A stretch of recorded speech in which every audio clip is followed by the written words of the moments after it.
Good morning बच्चों। आज हम 8th की साइंस की वर्कशीट करेंगे। वर्कशीट नंबर 37 26 फरवरी की ये आपकी वर्कशीट है। विद्यार्थी का नाम, अपना नाम लिखिए। यहाँ कक्षा अध्यापक का नाम, अपनी क्लास टीचर का नाम लिखिए। आज की वर्कशीट भी पार्ट 11 में से ही ली गई है, बल तथा दाब। ठीक है, चलिए वर्कशीट शुरू करते हैं। कोई वस्तु बिना बल लगाए अपने आप गति नहीं कर सकती, ना ही अपनी दिशा बदल सकती है। किसी वस्तु के आकार को बल लगाए बिना नहीं बदला जा सकता। क्या कहा जा रहा है वर्कशीट में कि कोई भी वस्तु जो है बिना बल लगाए अपने आप गति में नहीं आ सकती, अपने आप चलना नहीं शुरू कर देगी। जब तक हम बल नहीं लगाएंगे कोई भी वस्तु नहीं चलती, अपने आप गति नहीं करेगी। और ना ही हम किसी वस्तु की दिशा बदल सकते हैं बल लगाए बिना। ठीक है, इसका मतलब किसी वस्तु को गति में लाने के लिए या उसकी दिशा बदलने के लिए क्या ज़रूरी है? बल ज़रूरी है। और किसी वस्तु का आकार बदलना हो उसके लिए भी बल ज़रूरी है। जैसे हम टूथपेस्ट जो है उसकी ट्यूब से जब टूथपेस्ट निकालें तो ट्यूब का आकार बदल जाता है, वो भी बल लगाए बिना नहीं बदलता। ठीक है, आगे पढ़ते हैं। हमें देखिए बल के प्रकार दिए गए हैं, एक है संपर्क बल और एक है असंपर्क बल। संपर्क बल क्या है इसको जान लेते हैं। संपर्क बल एक दूसरे के साथ सीधे संपर्क में वस्तुओं के बीच लगने वाला बल। संपर्क बल क्या है? दो वस्तुओं के बीच लगने वाला बल, और ये दोनों ही जो हैं संपर्क में होने चाहिए। ठीक है, जैसे पेशीय बल है और घर्षण बल है। मैं उदाहरण आपको यहाँ देख करके समझाती हूँ। जैसे टेबल पे कोई बुक रखी है, ठीक है, और आपको इस बुक को, ये बुक रखी हुई है, आपको इस बुक को धकेलना है, तो बिना हाथ लगाए आप इस बुक को धकेल नहीं सकते। ऐसे ही यहाँ एक पानी की बाल्टी दिखाई हुई है, बिना हाथ लगाए आप इस पानी की बाल्टी को नहीं उठा सकते। ठीक है, आपका स्कूल बैग है, आपको उसे उठाना है तो बिना उसे हाथ लगाए आप स्कूल बैग को नहीं उठा सकते।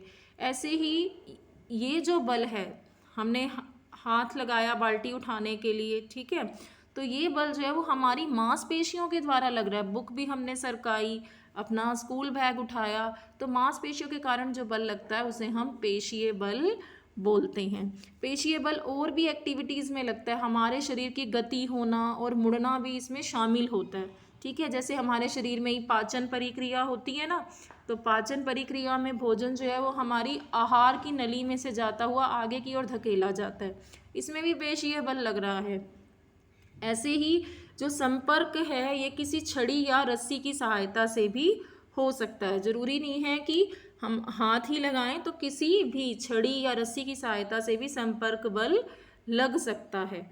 जैसे कुएं से बाल्टी खींचना, ठीक है, उसमें हमने रस्सी की हेल्प से किया ना, तो वो भी पेशीय बल में आएगा।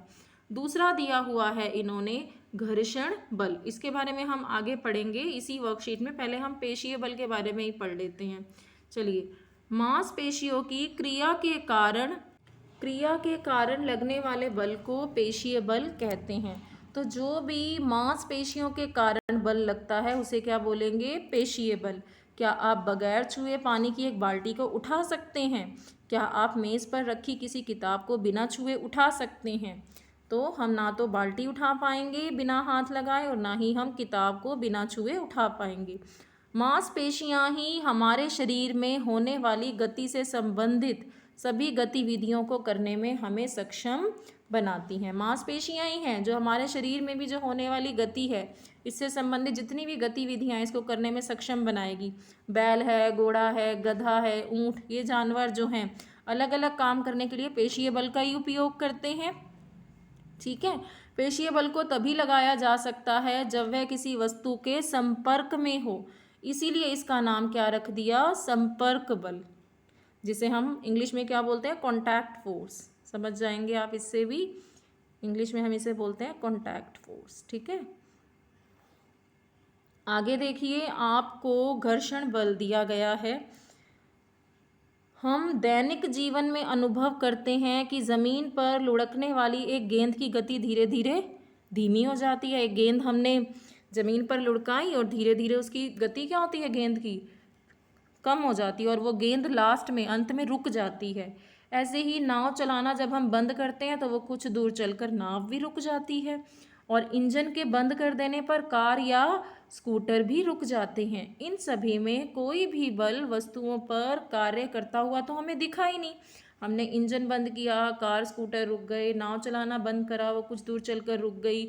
ऐसे ही ज़मीन पर हमने गेंद लुढ़का दी तो उसकी गति धीरे धीरे कम हो गई, अंत में वह रुक गई।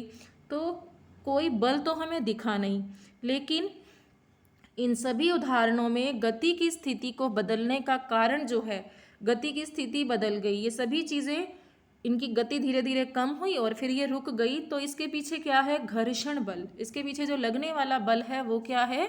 घर्षण बल। जैसे आपको यहाँ गेंद का उदाहरण दिया था, तो फर्श और गेंद, ठीक है, फर्श, ये फर्श है, फर्श और गेंद की जो सतह है, एक सतह फर्श हो गई, एक जो है गेंद, इनकी सतहों के बीच में जो घर्षण बल लगा है उससे ये गेंद जो है वो रुक जाएगी। ऐसे ही पानी और नाव, लिखे ना, नाव जब हमने बंद कर दी चलानी तो पानी और नाव की सतह है, ये पानी है और नाव जो है उसकी सतहों के बीच में घर्षण बल लगता है, तभी खेना बंद करने पर, जब हम खेना बंद करते हैं चलाना तो नाव भी रुक जाती है। आगे क्या है? घर्षण बल हमेशा सभी गतिशील वस्तुओं पर कार्य करता है। जितनी भी गतिशील वस्तुएं हैं उन पर घर्षण बल हमेशा कार्य करता है। इसकी दिशा हमेशा गति की दिशा के विपरीत, विपरीत मतलब उल्टी दिशा होती है। देखो जैसे यहाँ आपको ये दिखाया गया, बॉल जो है वो इस दिशा में जा रही है, फ्रिक्शन मतलब घर्षण, लेकिन घर्षण बल किस दिशा में लगेगा? इस दिशा में। अगर गति की दिशा ऐसी है तो घर्षण बल इस दिशा में लगता है, ये घर्षण बल है, हमेशा विपरीत दिशा में लगेगा, तभी तो वो वस्तु जो है वो रुकेगी। जब विपरीत दिशा में बल लगता है तभी रुकती है। आगे देखिए क्या लिखा है, यह भी संपर्क बल का उदाहरण है। जो घर्षण बल है ये भी संपर्क बल है, क्योंकि ये बल सतहों के बीच संपर्क के कारण ही उत्पन्न होता है। दो सतहों के बीच कांटेक्ट होने के कारण, संपर्क होने के कारण ही वहाँ घर्षण बल बनता है। ठीक है, अब इस वर्कशीट के क्वेश्चन आंसर देखते हैं। पहला क्वेश्चन है, निम्नलिखित में संपर्क और असंपर्क बल पहचानना है। तो हमें पहला दिया हुआ है, नाव का खेना बंद कर देने पर रुक जाना, संपर्क बल का उदाहरण है ये।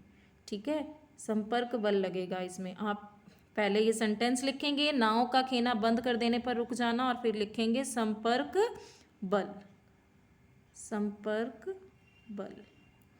ऐसे ही फिर दूसरा सेंटेंस लिखेंगे, एक व्यक्ति का पानी की एक बाल्टी को उठाना, इसमें भी संपर्क बल है, बी में भी संपर्क बल है। ऐसे ही बिना हाथ लगाए तो बाल्टी नहीं उठाई जा सकती ना। एक व्यक्ति का हथौड़े से कील को ठोकना, तो इसमें भी संपर्क बल है। तो तीनों में ही हमारा संपर्क बल ही आएगा आंसर। ठीक है, तीनों सेंटेंस लिखोगे और तीनों के आगे आप क्या लिख देंगे? संपर्क बल, ए, बी और सी में। अब क्वेश्चन नंबर 2 देखिए। क्वेश्चन नंबर 2 कहता है, जमीन पर लुढ़कती हुई गेंद क्यों धीरे धीरे धीमी हो जाती है? तो घर्षण बल के कारण।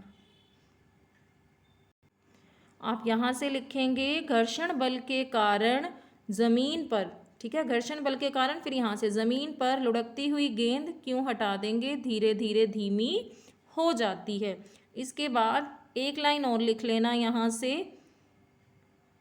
क्योंकि इसकी दिशा, ठीक है, क्योंकि इसकी दिशा हमेशा गति की दिशा के विपरीत होती है।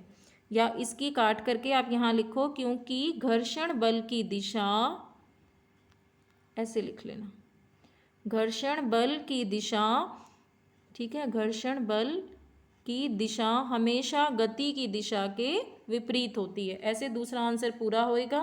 पहले मैंने आपको एक लाइन बताई, घर्षण बल के कारण जमीन पर लुढ़कती हुई गेंद धीरे धीरे धीमी हो जाती है, क्योंकि घर्षण बल की दिशा हमेशा गति की दिशा के विपरीत होती है। ये वाली लाइन लास्ट में लिखनी है। ठीक है, अब देखिए अगला प्रश्न, तीसरा, घर्षण बल किस प्रकार का बल है? संपर्क या असंपर्क? समझाना भी है इसको, क्वेश्चन में ही लिखा है।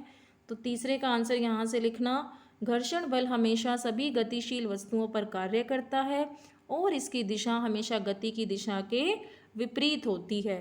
आप यहाँ भी हटा देंगे, भी नहीं लिखेंगे। यह संपर्क बल का एक उदाहरण है, क्योंकि यह बल सतहों के बीच संपर्क के कारण उत्पन्न होता है। ये आपका तीसरे का यहाँ से आंसर हो जाएगा, ये कर लीजिए। अगर मेरा वीडियो अच्छा लगे तो मेरे चैनल को लाइक एंड सब्सक्राइब करें। Thank you for watching my video.